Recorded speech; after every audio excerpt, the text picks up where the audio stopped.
This is my Bulldog Gear Zero Gap Adjustable Bench. It's premium, it's stable, and it handles more weight than I will ever need. And I'm selling it. Not because it's bad, actually that's the annoying part with this. It's a very good bench. But after living with it in a relatively small space, I realised I've made the mistake that a lot of people make when it comes to home gym equipment. I bought the one with the best specs on the sheet and the best influencer videos, not necessarily the one that made the most sense in my gym, my space, and how I train.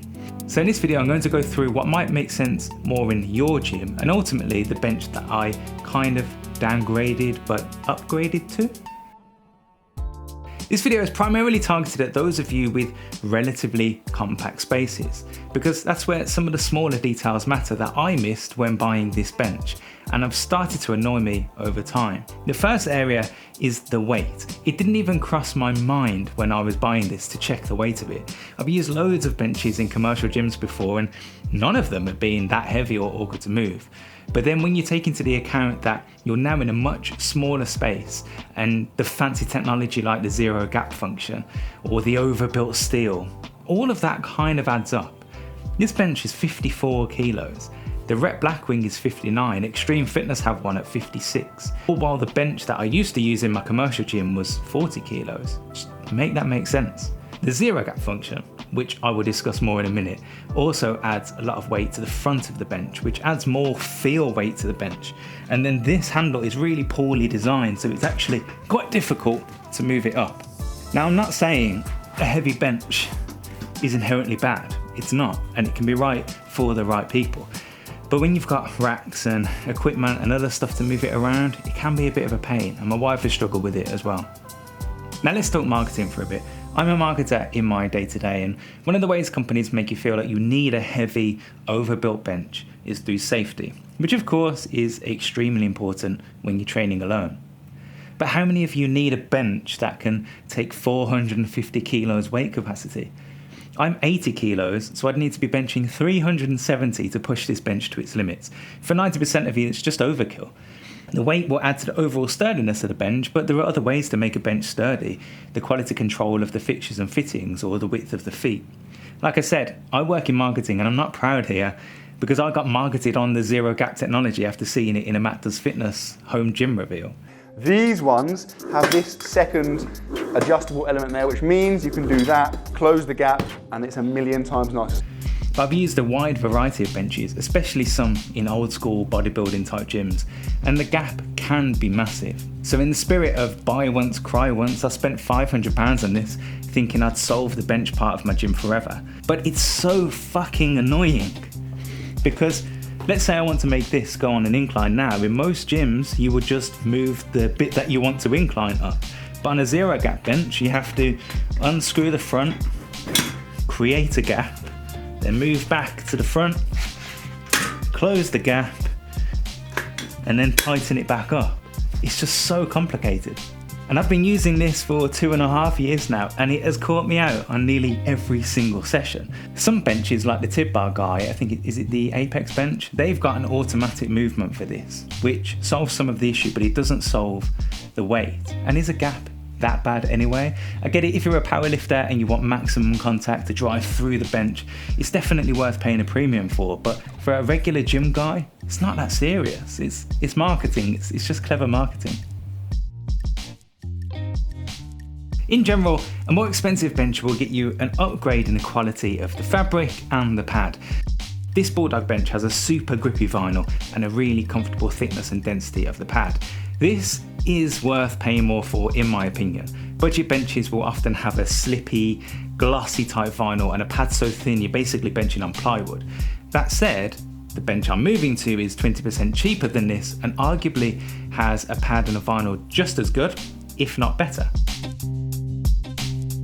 The next section is if you want a pot pin versus a ladder style. I'll be totally honest, I always thought a pot pin was the more superior choice, another win for the Bulldog bench, until I used it, because you realise that if you're on the wrong side of the bench and you want to adjust it, you have to hop over, pull it out, adjust it, whereas a ladder style system, you can do that from either side. Now, this is a really niche point, but I can be lazy. I don't like friction, I want convenience, and having to move around a bench just goes against that.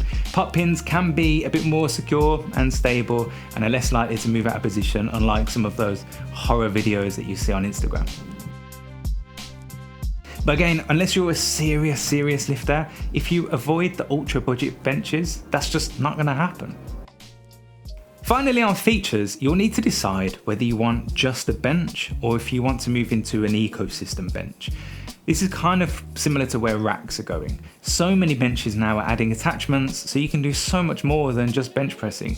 You've got leg extensions, dip bars, fly machines. It's all available now.